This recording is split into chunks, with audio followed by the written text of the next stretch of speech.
This is Morreale and Hitch. Well, listen, welcome everybody to episode 1 of Morreale and Hitch. Yes, you heard it right here live from Miami, Florida. It's big budget podcast day here at the Ticats Audio Network. And I'm Mike Morreale, also known as Rob Hitchcock. And on the other side of me is Rob Hitchcock, also known as Mike Morreale. And if you want to figure out why we're saying that, you'll have to stay tuned. Robbie, what's up, buddy? Hey, how's Miami? I can see the fake picture behind you. Or is that a mirror? I had to get proper lighting, so because Miami will take a few days off your life. But Nice. we've been known to do that a time or two. But I got a nice view. I didn't want to rub it in. I got a nice view of the inland waterways here leading out to the ocean. And You should probably give the 13 people that are maybe listening to this a little view of that. I should give them a view, because you know what happened though. The minute I pick up my camera to turn it around to show some, it'll just screw up this whole bloody thing we're doing. So what is the Morreale and Hitch show? Why is it called Morreale and Hitch? You probably think it should be Hitch and Morreale, but it's probably, beauty before age in this circumstance there, Robbie, because we're both in our 50s now, eh? How crazy is that? 51 going to be at the end of October. Have to say we do look good still. No, we look good. We look pretty good. I'm not going to lie about that. Yeah, we look pretty good. Where are we going to start with this, Meetsy? And you're going to hear a couple of nicknames in the show. We were going to call it the Meat Something Show, but we couldn't. We have to keep it PG. So I'm going to call him Meat, which is a short form for Mike Morreale, of course, and you can just call me Hitch. All right, we'll call you. We won't call the last part of my name because that's we got to keep that PG. So we'll keep it. Everybody knows. Listen, we've been around the block, you and I, for how many years now? Going back to, well, you were at Glendale, I was at Cardinal Newman, which is, for people that don't know, that was just around the corner from one another. And we ran in the same social circles. Kind of knew each other. I don't think we had any girlfriends at the time that maybe you and I dated simultaneously. I hope not. No, we didn't, but I do have a quick story about that. Really, the first time I think that I met you, Mitzi, it wasn't on the football field when we came down to play you guys at Sir Isaac Brock on a just a little exhibition game. I think we beat you 56-21, and you got 21 points. But you remember when there was a dance at Cardinal Newman? And you had all your Paul Pica and all those guys. Oh, yeah. Paul Pica. Remember those guys? Absolutely. Me, Kyle Woods, and another guy from Glendale. I was dating a girl from Newman. Won't mention her name, but I was dating her. And we went to McDonald's after, because that was the thing. The McDonald's, that was rocking, though. People got to understand, that McDonald's parking lot, yeah, that's where the action was. All the time. And remember, I got in there, and I had Maria, I don't get to say her name, Maria, around my arm. And I swear to God, I got bombarded by, 40 guys from your school. And I was all my Italian buddies. All I remember is me in the corner, and I had one of those baby trays, the baby seats they had with the trays on them. I was holding the tray because they were kicking it and pounding it because they didn't want a nice public boy to come and date the Catholic girls. And that's what happened. We didn't like that. We didn't like that. Beating, and then Maria stepped in and said, "That's enough." And Kyle Woods was in his car, and my other buddy was running home. Friends like that, who needs enemies? Yeah. But listen, I remember that. I don't remember a lot. You and I have been through enough wars on the field that sometimes we don't remember all the good stories. But I remember that. That was the place to go. That was the place to be. Yep. And I'm sure the kids do it now. I don't know where they hang out now, maybe online, on their phones or whatever. But back in the day, McDonald's parking lot. That's where you met. Hey, listen, across the street, I don't know if you remember this. Across the street was the Taco Bell, still there on Centennial Parkway-ish, kind of, and Highway 8. That Taco Bell, when they first opened, used to serve booze. I don't know if you remember that. We were in high school. You can go to Taco Bell, get a taco, a bean burrito, and a Pilsner. It was crazy. I've never seen anything like it in my life. You had guys at grade 9 that had full beards that could get beer. Of course. Absolutely. Then there's another place down the road. I kid you not. Every day in high school, there was an Italian place. I'm going to forget it now, right next door to the Taco Bell. And every day for lunch, I went to that and had spaghetti meatballs. by myself for no reason. What was I thinking? It doesn't even make sense. Who in high school on lunch goes to eat? That's why you got the name. Hey, well, that's one of the reasons. One of the reasons. So this show is honest to God. We prepped at least 6-7 seconds for this show. So this should be fun along the way. We're going to be doing this every Wednesday, live on the, well, not really live, taped to live on the Ticats Audio Network. We're excited about it. We're just going to talk everything. It's not going to be centered around specifically football or the Ticats. It's going to be about, hey, the stuff you and I have gone through, the people we know. Maybe we'll bring some guests on in the future, introduce some people that, we played with or guys in the community from Hamilton. And we'll just have an open chat.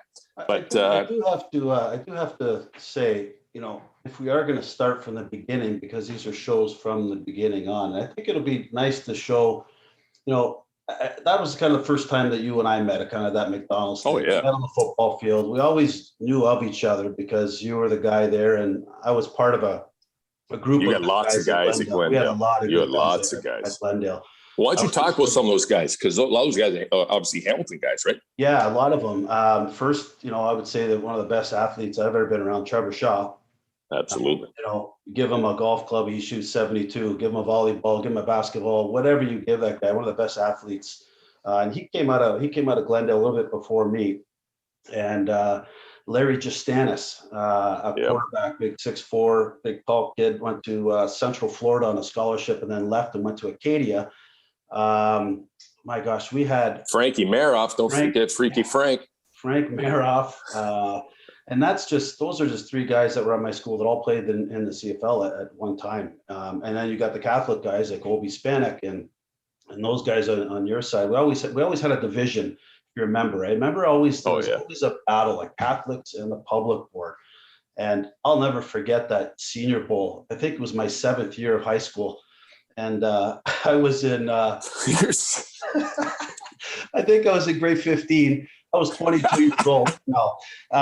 And we played in the Senior Bowl. Do you remember that Senior Bowl? The first ever Steel City Senior Bowl. The very first one. My claim to fame on that one, and that's one thing I do have over you, Mike, is we played in that game. We didn't have a quarterback that was a senior, so they said, we need you to be the quarterback. I said, I've never played quarterback in my life. What's wrong with you guys? We played on the same team, by the way. Remember, we played, for those people that don't know. An East and a West. It kind of went to East to West. Now they kind of spread it out a little bit differently, but it was an East-West. Catholics and public board got together. And so we had to bring in, I remember Tyler Clark, who was a junior quarterback at Glen. I think he was in grade 11. And he came in and he quarterbacked. The city let him quarterback. And I think I had a couple touchdowns and I got the MVP. You still got that fight. You didn't win the ring. You didn't win the ring. Wear the ring today. It's somewhere in here somewhere. I'm going to find it. I'm going to show you on the next show. But it's a nice little ring. That was the one thing that I got over you in high school. You got a few Canadians and a couple other things over me, but it's okay. It's all right. Listen, at the end of the day, your name's on the wall of honor. So that trumps everything, brother. Wow. That's like the be all and end all as far as I'm concerned. As a matter of fact, you need to be in the CFL Hall of Fame. And that's no joke. And I know you're not going to talk about it, but I am. No. I mean, there was nobody when we played, that commanded the middle like you did. I mean, you knocked some people out when knocking people out was, okay to do. Yeah, it was legal to do. You led like this 99% of the time with your forehead and your elbows and your forearms. There's some spurs in here. Some spurs. We don't talk about that stuff. Whatever comes up. But if you hadn't gone to the Argos, you would have been on the wall too. Hey, listen, that's the funny thing. You look at our careers, you got drafted to Hamilton, stayed in Hamilton. I didn't get drafted to Hamilton. No. They chose a guy so Hamilton, I got drafted 17th overall, just like you. I was drafted, I think the year before though, right? 94 and you were 95. BC. So I got drafted to BC 17th overall, but the 16th spot was Hamilton's pick. They didn't pick me. They picked a receiver, Jeremy Breckenbridge, who went to Saskatchewan. So they had a hometown kid in their backyard, and they didn't pick me. So guess what? I had to go somewhere else. I got drafted to BC. I went there. It didn't work out. Came back, and then Toronto picked me up before the end of the football season in my 4th year. So Do you remember for all those people out there, I didn't want to go. I wanted to play in the CFL. I would have went anywhere. Yeah. Do you remember though? I think it was during a Cats game. You were at Ivor Wynne, and I just came in, and you were already drafted, and I came in, and we met kind of like we knew each other pretty well. Yeah. And then it was a point where we just saw each other and said, "Congrats, you were in BC," and then that fell apart, and you came down here and had an unbelievable career as well, pal. We're not. We're not talking about us here. Let's talk about your stupid hair in your training camp with Hamilton the First. Not the hair you have on now. The hair now looks nice. Looks good. A little bit of grace. Looks good. Grace. Looks good. I just woke up. Nice and puffy. Yeah, training camp was good. For the fans that don't know, back in 1995, when I was a rookie and we went into training camp, it was held over at Brock University, and that was a lot of fun. I tell you, that was a lot of fun. Oh, We got a couple stories we can go through, some training camp stories I'm going to let you guys know about, but I'll never forget that. I came in, I had my hair just like Eddie Vedder from Pearl Jam, who's my favorite group, all one length, beautiful, it was curly. And I came in, I'll never forget, it was about the 5th day into practice, and there was some fighting. Remember Don Southern said, "Oh, yeah. Go out there and you hit them, hit the receivers." I said, "These are our own teammates." And University He didn't care. Weber State, we don't talk, you can't even step on someone's shadow. And they're like, "No, you hit them, you separate them from the ball." I'm like, "Guys, we're going to be going into camp. We're going to have no one left." So anyways, we crushed some guys, and I had this long hair, and Sudsy says to me about the 5th day in, we're having beers. And he comes in, of course, the coach is coming in, we're having beers. And he says, "You got to cut your hair." And I said, "No, coach, I've been growing this for 4 years. He goes, "No." He said it to me 4 times. Of course, I didn't think. He's trying to tell me you're going to make this team. Yeah. So, no, stupid over here says, "No, I'm not cutting my hair." So what happens the next day? They said, "Come on, rookie, get in here, break down the group." So of course there's like 70 guys in this group, and Wally's at Tilney. Love Wally. We got podcasts just on Wally, just Phil on Brick. Wally for hours. Oh my gosh, Phil Brick and Campbell, all these beasts. I go up and say, 1, 2, 3, Ticats, move. We break. Next thing you know, I'm on the ground. I am on the ground, and I was a little bigger back then. I was on some creatine, so I was working out pretty strong. Remember that? So I get up there, and these guys had their net on their shoe, their cleats on my shoulder, on my neck, and they got these scissors out and they cut my hair. I was so Sudsy warned you. He warned you. He did. I didn't listen because I didn't understand at the time that I was maybe going to make that team, but he's saying you got to cut it. It's a business. Anyway, so I remember scrapping up my hair in my hand. I pulled it all up and I carried it off like. How mad were you? How mad? I was so mad. I walked through. My dad was clapping. God rest him. He was clapping, telling the guys, "Woo, that's us. Thanks for cutting his hair. He looks like a stooge." So it was just one of those things where that was a lot of fun. That's how I made an impact, I think, on the team. Just, every time you cut someone's hair now, you're getting fined. You're getting sued.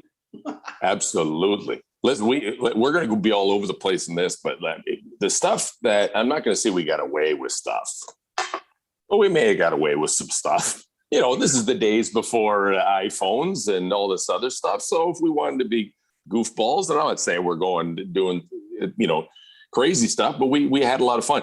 And the locker room was our sanctity. Like nobody entered that locker room. But do you remember the day that Kavis Reed, who was our defensive coordinator, decided that he was going to go to the washroom in our locker room? And we're like, no, not happening. We let him go quietly, walk through the locker room. He's got his own space. You got to understand, the old Ivor Wynne Stadium, our locker room was horrible, but we loved it. Plywood boards painted with 14 coats of lead paint. We had, sewage dripping down on top of the lockers. We had rats. We had everything, but we loved it, every minute of it. But then down the hall was our meeting rooms, and then the coaches had their rooms out in front. So, a guy like Kavis has his own washroom. He doesn't have to come into the locker room. And it was like we controlled the locker room. So he goes and... What's that? He was trying to sneak in there. And he tried to sneak. Yeah. You can't sneak in the locker room. So he went, opened up one of the stalls and was going to the bathroom and, doing maybe number 2. So we said, no, not in our locker room. Not going to happen. Not even if you're a coach. So what do? Scoop up the jug of Gatorade, walk over, boom, over top. He was so mad. Yeah. He was so mad. Get out. And we just told him, you got to get out. Never come back. Never come back. And no coaches came back. And that was just, one of 1,000 stories. Hey, let me talk to you about this traveling under COVID, brother. For me to come to this trip, so I'm out here. I'm coming back later today. I just found out late Sunday night I had to go, so last minute. So, it's when you got to travel now for COVID, you got to have, obviously, a COVID test, a negative result before you leave, and when you come back and all this stuff. And when you leave to go to the U.S., the test is different than when you come home to go to Canada. You can get a rapid test on the way to the U.S., but on the way home, you got to get a PCR-based test. Anyways, my story is this. So I had to get up at crack or whatever yesterday. I had to drive to the airport, and then at the Value Park Airport in Toronto, you actually have a drive-through testing center. So I went at 7:10 in the morning, got swabbed, bing, bing. And about 15 minutes later, they sent me a note, and I used that to get on the plane. But nobody checks it. No. So I got on the plane. Nobody even looked if I got tested or not. I don't understand what's going on. So I come here, and I need another test. So I got 2 tests yesterday because I needed a PCR test to go back.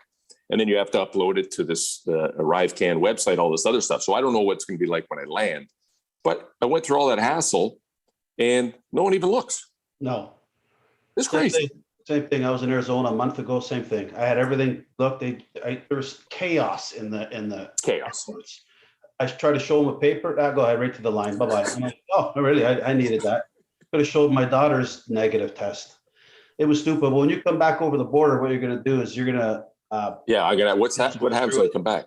They're going to give you a nice little kit, and it's going to be yeah. If you go to the right, there's 3 guys there waiting to go into a hotel that they think that you're going to have to quarantine. Right? Boy. I said, no, buddy. I said, I got my 2. The guy's trying to point me over to the hotel. I said, no, thank you. I'm not going over there. So he hands me this COVID kit and says, you got 24 hours, and you got to go online with a nurse and do it all. You got to do it yourself. So you'll have to do that again. So you're going to have 3 COVID tests within 3 days. 3 days. Perfect. Yeah. Oh my God. It's crazy. It's crazy. It's crazy. Hey, listen, and then, this is not about, what I had to come here for business, but I had planned a trip to Vegas coming up on Thursday. I like Vegas, so I'm excited to go back there. We spent some time in Vegas, no? Yeah, we did. My Sometimes 10th we forget. anniversary, remember? Oh, yeah. So here's a perfect example. So we go to Vegas. It's Hitch's 10th wedding anniversary. He wants to take his wife out, and Rob's wife's a sweetheart. She's the best. And, wants to take her out, celebrate, but she didn't want to spend no money. No. She didn't want to go to the nice restaurant. Robbie sets up the nice restaurant, first class all the way. No, of course not. Of course not. That was the whole plan after all. She's like, no, I don't want to go there. She didn't want to spend any money. No. Remember, she was in bed at 10:30. Oh, that's right. We're going for dinner at 10. She goes, I'm going to bed. I said, you can't go to bed in Vegas at 10 o'clock. So I never forget. It's about 11 o'clock. And remember, I think, I won't say who you were with, but anyways, you were one of my former wives. Yeah, one of your former wives. And I remember texting you when I had the satellite phone that was about this big. And I was texting you, and you're like, I couldn't sleep because they didn't want to go out, the girls. So I remember we met down at 12 o'clock. We went to blackjack, and I think we rolled in around 4. Hey, and what's going on? Why is it so late? I said, well, they're pumping oxygen. I won a little bit of money. I took in about 17 cents I brought back. I didn't tell her I lost $2,000. No. But she'll know now. She'll know now. Yeah. Oh, my God. So listen, what's up with you now? Why don't you tell people what you got going on? Yeah, well, I've been with a private REIT for about 6 years. My license, it's an exempt market dealer over there. So I've got my license over there. About 2 years ago, me and my 2 buddies opened up it's kind of an energy play. It's called Powerhouse Canada, and it's kind of CHP units, cogeneration. No one understands what you're talking about, eh? No one understands. It's an energy play, and that's about it for that. And then about 2 months ago, I started back doing some stuff with with my old company. And so I've got a couple things on the go. So it's been good. It's been busy, but something that, during COVID, it's been a tough slave for a couple of years trying to go meet people. So same boat. How about you? You're Mr. Successful over here. Just working away, bud. Just working away with the CBL, as you know, and trying to make a little magic, trying to create the CFL equivalent of basketball. You know what I mean? Kind of community grown across the country, proudly Canadian. Yep. And so far so good, even amidst all this stuff that we've been dealing with. But why don't we talk about the CFL for a little bit? People are going to expect us to talk a little bit of football. Yeah. Obviously, the Cats are, not where they want to be at this time of the year. What's your thought about this shortened season? What's your thought about this, tightened schedule and all the stuff that's going on now? I mean, what would you and I be going through right now if we had to put ourselves in their shoes? Those players, that's not easy. It's not easy, BT, but not having a season last year, for some guys that are relying on that money coming in, I think just players just wanted to get out and just make some money. So the shortened season, it's not the greatest, but I think every coach across the league has stressed that and said, guys, it's not your regular season. We're going to have a few games less this year to try to make the playoffs, which is going to be even tougher. So if you start going in a hole, 3-4 losses, it's going to be tough to battle back to try to make that final playoff position. But, I would say, you and I and majority of guys we played with, they love the game of football. You just want to be out there playing, whether it's a 12 game, an 18 game, whatever the heck it is. You just want to go out and play. And, we do it for the love of the game because we sure didn't get paid when we played. But other than that, I could see the league. They're doing well so far. I talked to a couple of people in the Hamilton organization last week, and they had a great week at Labor Day. There's 15,000 people there. Looked like there's a bit more. That was fun. Yeah, I was at that game. That was fun. It was a lot of fun, but I just feel that, with the shortened season, the players understand it, and, they're going to work that much harder to try to get those wins. Hey, speaking of guys that we played with, if you look around the league now, we got Steiny and Hamilton, right? Orlando Steinauer, one of the best guys we played with, one of the best teammates we probably ever had. Yeah. This may get a lot of boos. We got Mike O'Shea, though, leading the way. We played with him on both sides, both Toronto and Hamilton. Kyle Walters. I'm leaving a bunch of guys out, but we got some young guys our age that are doing some big things in the CFL. It's nice to see that, because remember when we were playing back in that mid 90s, 2000s, it almost felt like the same crew just recycling through, right? And now we're getting fresh faces, new coaches, new ideas, and if you look at the game the way it was played before, and it's funny you mentioned that, because you've got the old school guys like Stubler, and you've got Don Southern, and you've got all these old guys that when they played the game like it was they're crazy, like they were not like three a day training camps. 3 days with no water, because you're not tough if you don't drink. You can't drink water for an hour and a half, 2 hours. So you're going to be tougher if you don't drink it. They used to put the tin foil on the arms. Crazy. So I agree with you 100% when I the coaching styles, those older guys brought that mentality into the early 90s when we played the smash mouth football, the go out and kill people. And then you've got the Steinhauers and the O'Sheas and the guys that are out now that have played the game a little bit differently, because it evolved a little bit different over the last 15, 20 years.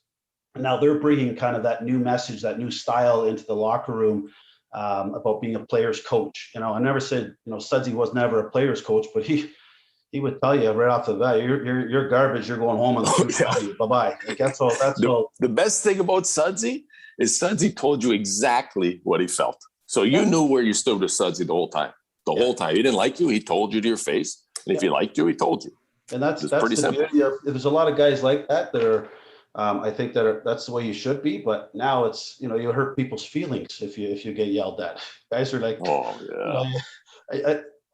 some of these guys now that I see in the league, I'm not going to mention any names, but if they had a Southern or something, they would last 14 seconds on that roster. Done. No. No, I mean, it was just, listen, we played in a different era, and I don't want to sound like we're the old guys and just like, the guys before us and these, looked at us and said, oh, these guys are soft. Maybe they did. I don't know. Maybe Ange Mosco, when he rolled into the locker room, thought we were soft, although I don't think he did.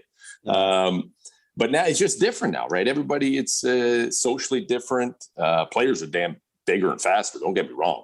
Talent wise, not that we couldn't still play, but there's some bigger and faster and stronger guys out there. The game has changed. What do you? What's your view now on quarterback situation in Hamilton? Well, I don't know the extent of the injury to Dane, so I don't know how long he will be out. They said obviously 4 to 6 weeks. Stein. Oh wow, that's longer than I anticipated. So I mean, you know what? Hold on. Let me rephrase this, because you've been in Miami and you don't have CHCH, so. Not here in Miami. No, I didn't. It just doesn't get, the signal doesn't get there. So before you get there, I was going to say this. I kid you not. There are, guess how many channels are on my TV here in my hotel? Just regular TV channels. 4. You're not going to guess. 144 channels. 140. Who the hell could look at 144 channels? This is like USA is at its finest. 100. It's ridiculous. Anyways, no CH. Out of all those channels, no CH. Sorry. No CH. So Dane is 4 to 6 weeks from coach, and Jeremiah has been taking some light reps. I saw it on a couple of feeds that they had. He's just throwing the ball lightly. So I don't know what's going to happen with the situation there, but they better figure out something pretty quick, because you go down 2 quarterbacks. I don't know. It's going to be tough. They got Calgary this Friday, and Calgary is looking to bounce back. And every game right now is going to be real important. So not quite sure what they're going to do. Well, it is nice that they have both guys, obviously, both. But then when both guys are hurt, then it does throw a huge wrinkle. I guess David Watford's the next man up. Again, when I get home later on, I'll be able to, hear if there's any more transactions, if somebody's coming in. I don't know the extent of the injury to Jeremiah and when he'll be back. But, obviously, quarterback play is massively important. And in a shortened season, it's even more important, right? You remember the years we lost Danny Mack, and we're like, oh boy, we didn't necessarily have the best backup quarterbacks behind Danny Mack. No offense to Cody Ledbetter, but we didn't have, we had a few beauties, and let's just say that we struggled a bit when Danny wasn't behind center. Yeah, he sure was the real deal, I tell you. And can pound some beers back as well. Oh my God. No, nobody can pound back like Danny. From a quarterback position, well, there's one other guy. If he listens, he'll know who he is. Yeah. We won't mention his name, but you and I know exactly who it is. We won't mention his name, but he's a receiver, and pound for pound, he can drink more beers than anyone in the CFL. We may have golfed with him recently. Let's just say that. We may have golfed with him. But, Danny was an anomaly because, well, he didn't look, he kind of looked more like Ozzy than he did like a quarterback. And, but man, if I look at my career, so I've been very fortunate. I got a chance to play with Doug Flutie, Kent Austin, Anthony Calvillo, Damon Allen, Danny McManus. I mean, Hall of Fame quarterbacks. But I will say, it's my opinion that Danny was the best pure quarterback I played with. Doug was the best player I played with. Like, he was just something else. Yeah. But Danny, as a quarterback, he had this knack of he would throw you open. Like, he would, if he threw the ball low and away, it's because there's a defender on your inside hip, right? He was that good. But you played against Danny. So what was your view of Danny when he was in Edmonton and those other places? Could never get an interception or read off him because he gets rid of the ball so quickly. And he was so smart at looking off safeties, and you try to play that little game with him where you kind of cheat to the right, and he knew exactly where you were going. It wasn't a rocket science to him because he was so smart of a quarterback. But I think I got one pick off of him. Yeah, when he was in Edmonton, I think I got one interception off him, but it was just a fluke. It was deflected, and I ended up picking it off. But it was, to those guys, I tell you, playing against Damon and Calvillo and Tracy Ham and all those guys. I look at the quarterback era that we were playing defenses against these guys, and like you said, every one of those quarterbacks are in the Hall of Fame. Every one. That's crazy. Yeah, it's crazy. That era for quarterbacks was nuts. I mean, there's a great crew of quarterbacks now in the CFL. At that particular time, when you're graduating, almost every team had a Hall of Fame quarterback at some point when we played again. I mean, most of them started, quite frankly, in Edmonton and Calgary, right? Back in the day, there's Warren Moon and Tom Wilkinson, then there was Matt Dunnigan, then Tracy Ham, then Damon Allen. They all came out of Edmonton. Yeah. And then, later after that, Calgary was bringing in Jeff Garcia, Dave Dickinson, all those guys, right? Yeah. And even Danny came through the West system to come here. It was a long time before the East developed their own quarterbacks. A long, long time. The one quarterback that I love to play against, I think I got about 12 picks off him in my career, Kahari Jones. Oh, yes. Great guy, too. Great quarterback, but I played games with him. I knocked out Stiegel a couple times. I made a lot of picks off him. I don't know why I was successful against him, but he was an unbelievable quarterback as well, but had to put that plug in. Sorry, Kahari. All right, listen. What are you going to do? He made your bread and butter. That was your thing. That's right. Well, listen, I think we're going to come to the end of the show today, buddy. It's been like 35 minutes already, just talking gibberish back and forth. So, what do you think? Stay tuned. Do another one next Wednesday? I'm in if anyone wants to listen. Okay, listen, we'll find out. Everybody at home, thanks for listening today. Stay tuned next Wednesday. We'll bring it back to Morreale and Morreale and Hitch show